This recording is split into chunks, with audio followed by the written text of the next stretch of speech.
community is remembering two people swept away by floodwaters in Nash County. The man and woman were in a minivan that landed in a ravine. WRAL's Flynn Snyder is at the scene where a memorial for those victims is growing. Flynn.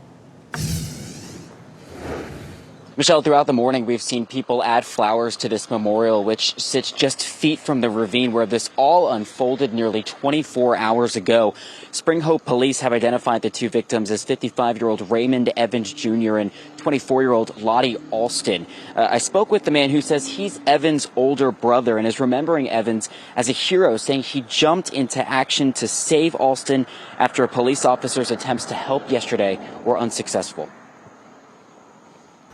When he see what's going on, now he get out the van, goes in, try to save her. Now you got two bodies gone, two lives gone. We're all in shock. We're all in shock right now. You know, this is a tragedy. It's a tragedy loss for all of us, you know. But, you know, it's hard.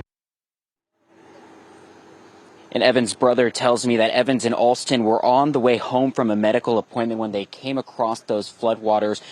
The Spring Hope Police Department posted on social media just in the last hour saying that they are saddened by the loss and are praising the actions of Lieutenant Jason Leary, the officer who tried to save the two. We saw Lieutenant Leary here on scene just minutes ago. We're able to talk with him. He says that he is doing okay, but is, of course, saddened by the incident and is extending his condolences to the family. Flynn Snyder, WRAL News, live in Spring Hope. A road in Apex that crumbled under the weight of flash flooding was already scheduled for repairs. Some neighbors say it's even worse than the damage from Tropical Storm Chantal. WRAL's Kirsten Clark is live near Olive Chapel Road with an update on the timeline for repairs there. Kirsten.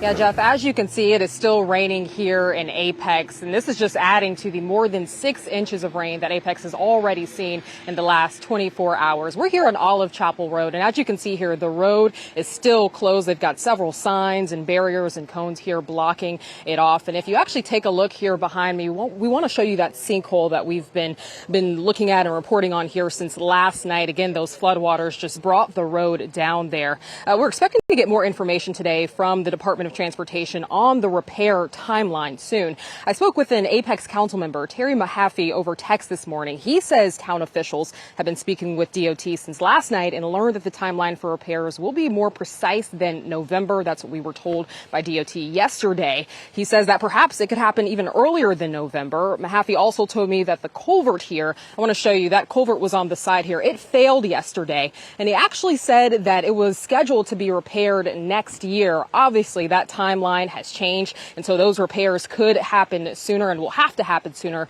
when the sinkhole is repaired. So we're working to learn as much as we can from NCDOT about this. Also, we talked to a lot of neighbors and drivers here who use this road pretty often, not too happy about those detours. So again, working to learn more from DOT about that as well. So we'll be sure to keep you updated on any new information we get about the repairs that could be happening here soon on Olive Chapel Road. But for now, live in Apex, Kirsten Clark, WRAL News.